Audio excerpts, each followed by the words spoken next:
Assalamualaikum warahmatullahi wabarakatuh. Perkenalkan, nama saya Siti Liatul Maspupa dengan NIM 240201020394, kelas MJ 701, program studi manajemen PJJ S1, Universitas Cyber Asia. Di sini saya akan mempresentasikan mengenai manajemen investasi, analisis saham, obligasi, dan evaluasi kinerja portofolio. Adapun tujuan dari presentasi saya kali ini yaitu untuk memenuhi ujian akhir semester mata kuliah Manajemen Investasi dengan dosen pengampu yaitu Ibu Pustika Ayuning Puri, SEM, SIM.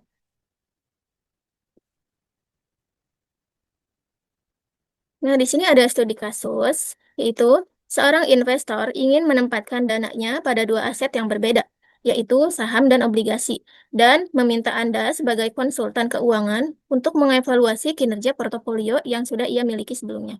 Dalam studi kasus ini, lakukan tiga analisis, yaitu analisis saham, analisis obligasi, dan evaluasi portofolio saat ini. Baik, yang pertama di sini ada analisis saham. Perusahaan baru saja membagikan dividen sebesar Rp2.000 per lembar. Investor mengharapkan dividen tumbuh sebesar 10% per tahun secara konstan. Jika tingkat pengembalian yang disyaratkan yaitu sebesar 15%, maka hitunglah nilai intrinsik saham tersebut. Gunakan model pertumbuhan konstan atau Gordon model. Baik, langsung saja kita analisis untuk jawabannya, yaitu dengan menggunakan rumus model pertumbuhan konstan atau Gordon model. Rumusnya yaitu sebagai berikut, dengan unsur-unsur yaitu ada PO atau nilai saham, lalu ada D atau dividen, G yaitu sama dengan tingkat pertumbuhan dividen, dan KS sama dengan tingkat pengembalian yang diharapkan. Artinya PO sama dengan DO buka kurung 1 ditambah G tutup kurung dibagi KS diambil G sama dengan D1 dibagi KS diambil G.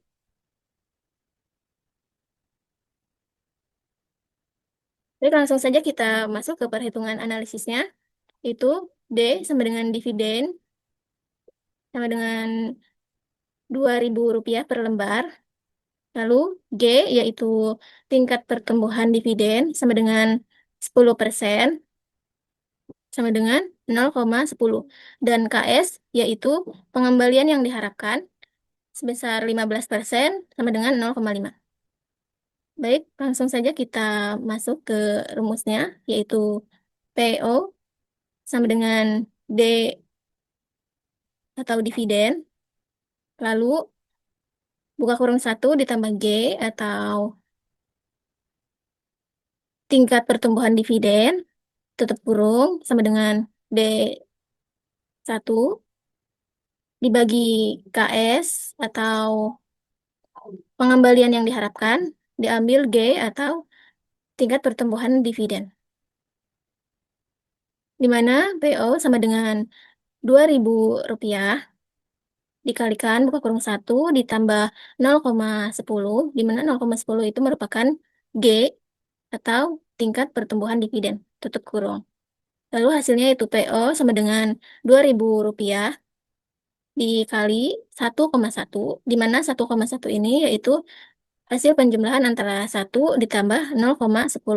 Maka hasilnya yaitu Rp2.200.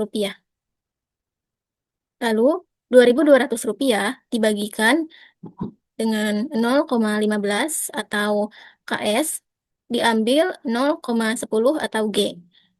Sama dengan Rp2.200 dibagi 0,05, di mana 0,05 ini yaitu merupakan hasil pengurangan antara 0,15 diambil 0,10.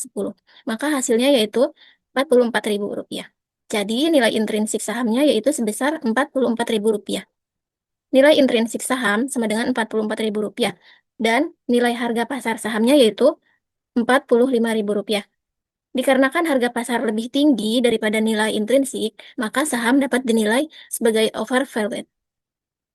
Jadi dapat direkomendasikan, yaitu sebaiknya saham dijual atau tidak layak dibeli.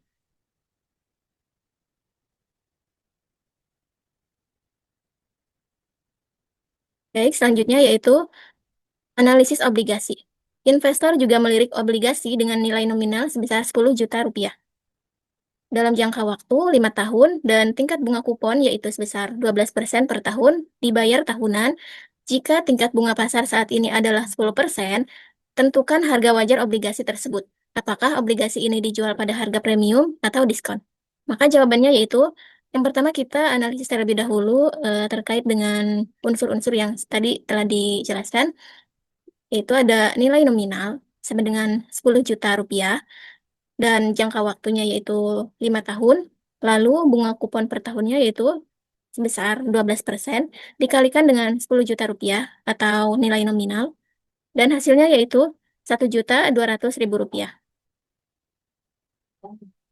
Baik, langsung saja kita masuk ke perhitungan harga wajar obligasinya, yaitu harga wajar obligasi sama dengan present value kupon ditambah dengan present value nilai nominal. Baik, yang pertama kita akan menghitung terlebih dahulu present value kupon dengan rumus sebagai berikut, yaitu ada C dikali 1 diambil buka kurung 1 ditambah I tutup kurung N lalu dibagi I. Artinya yaitu C sama dengan kupon, lalu I sama dengan tingkat bunga, dan N yaitu periode tahun.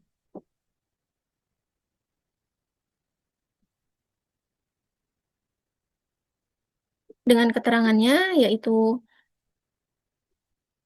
kupon atau kupon tahunan besar 12% dikalikan dengan 10 juta, maka hasilnya 1.200.000 rupiah. Lalu tingkat bunga atau I sama dengan 10% atau 0,10 dan periode tahun atau N yaitu 5 tahun. Maka dapat kita hitung dengan cara present value kupon sama dengan C dikali 1 diambil buka kurung 1 ditambah 0,10 atau tingkat bunga tutup kurung pangkat 5 yaitu periode tahun. Lalu dibagi dengan 0,10 yaitu tingkat bunga. Present value kupon sama dengan 1.200.000 rupiah dikali 1 diambil 0,6209 dibagi 0,10.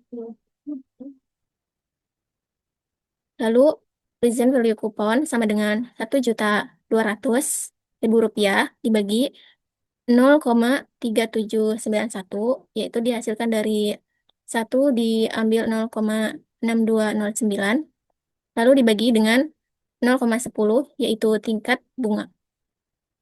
Present value kupon sama dengan 1.200.000 rupiah dikali 3,791 yaitu dihasilkan dari 0,3791 dibagi 0,10. Maka hasilnya yaitu present value kupon sama dengan 4.549.200 rupiah. Maka di sini dapat kita ketahui untuk present value kuponnya yaitu sebesar 4.549.200 rupiah.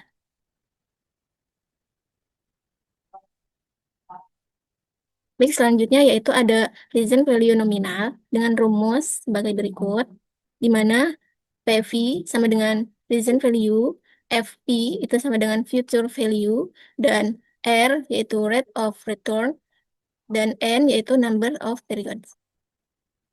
Langsung saja kita analisis yaitu PV nilai nominal sama dengan 10 juta rupiah dibagi dengan 1 ditambah 10 pangkat 5. PV nilai nominal sama dengan 10 juta rupiah dibagi 1,10 pangkat 5. Lalu hasilnya yaitu PV nominal 10 juta rupiah dibagi 1,6105 dengan menghasilkan present value nominalnya sebesar 6.209.213 rupiah.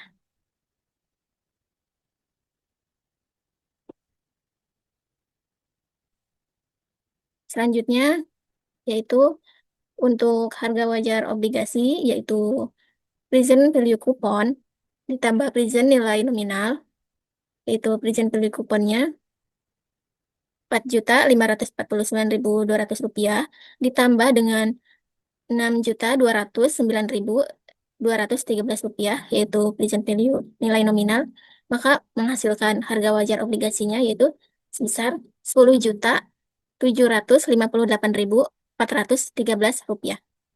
Tingkat bunga kupon sebesar 12% dan lebih tinggi jika dibandingkan dengan tingkat bunga pasar yang sebesar 10%, sehingga nilai harga wajar obligasi ini lebih tinggi dari nilai nominal. Maka dapat ditentukan bahwa obligasi ini dijual pada harga premium.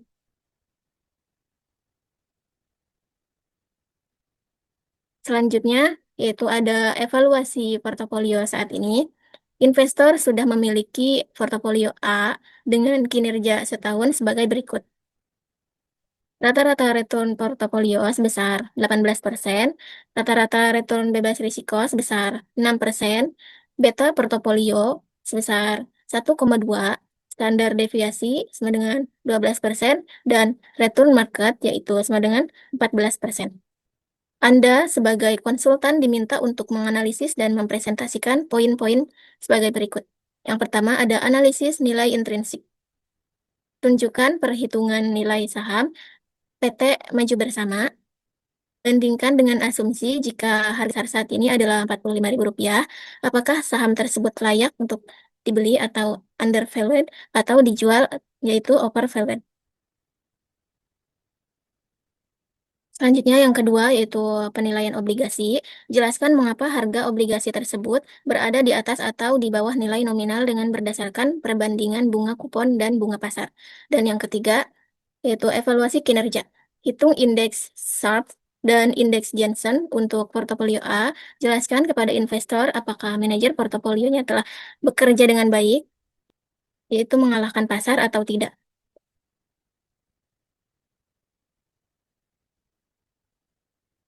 Baik, yang pertama yaitu ada nilai intrinsik saham.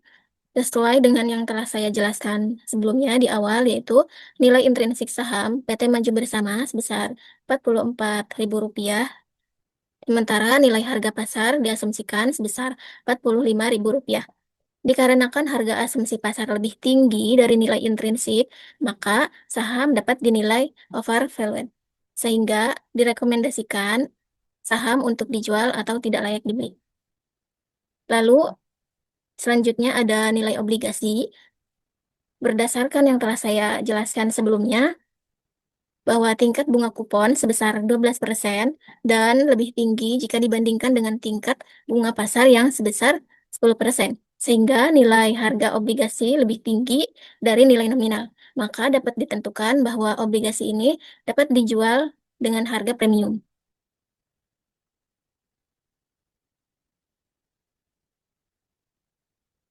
Baik, selanjutnya yaitu evaluasi saham. Dengan yang pertama menggunakan perhitungan indeks Sharpe. Rumusnya yaitu sebagai berikut. Yaitu ada S atau indeks Sharpe, lalu RP atau rata-rata return portofolio yang sebesar 18% atau 0,18, lalu RF atau rata-rata return bebas risiko yaitu 6% atau 0,06, dan standar deviasi yaitu 20% atau 0,20. Baik, langsung saja kita masukkan formulanya ke dalam perhitungan, di mana S atau indeks Sharpe sama dengan 0,18, yaitu rata-rata return portofolio, diambil 0,06, yaitu rata-rata return bebas risiko. Lalu dibagi 0,20 atau standar deviasi. S sama dengan 0,12, didapatkan dari 0,18, diambil 0,06, lalu dibagi 0,20. Maka hasilnya yaitu sebesar 0,6. Berdasarkan hasil perhitungan tersebut, dapat diartikan bahwa setiap satu unit risiko dapat menghasilkan return sebesar 0,6, sehingga kinerja manajer portofolio telah bekerja dengan cukup baik.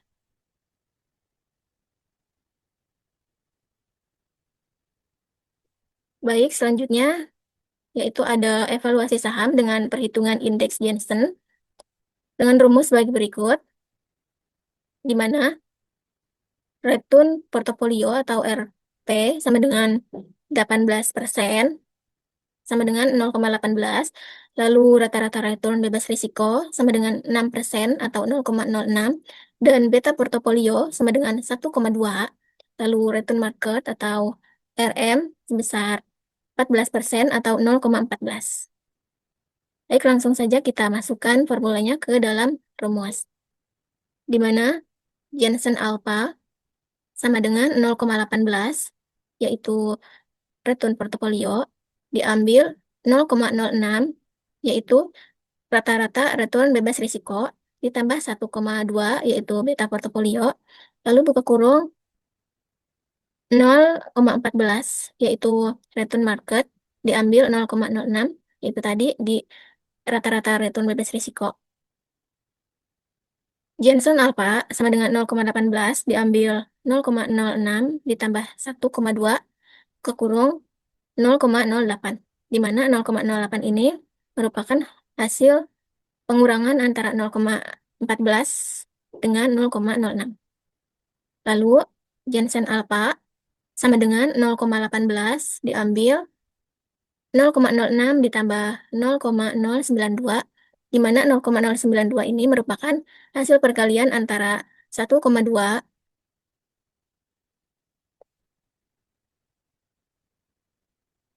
dengan 0,08. Lalu Jensen Alpha sama dengan 0,18 diambil 0,0156, yaitu 0,0156 ini dihasilkan dari 0,06 ditambah 0,096 dan hasilnya 0,0156. Maka menghasilkan 0,024 atau Jensen Alpha-nya yaitu di 2,4%. Berdasarkan hasil perhitungan tersebut, artinya manajer portofolio telah berhasil mengalahkan pasar dengan kinerjanya sangat baik. Karena nilai indeks Sharpe-nya sebesar 0,06, artinya portofolionya efektif terhadap risiko. Dengan nilai indeks Jensen Alpha yaitu sebesar 2,4% dinilai positif. Artinya, portofolio menghasilkan return yang lebih tinggi dari return harapannya. Sehingga hal ini merupakan hal yang sangat bagus.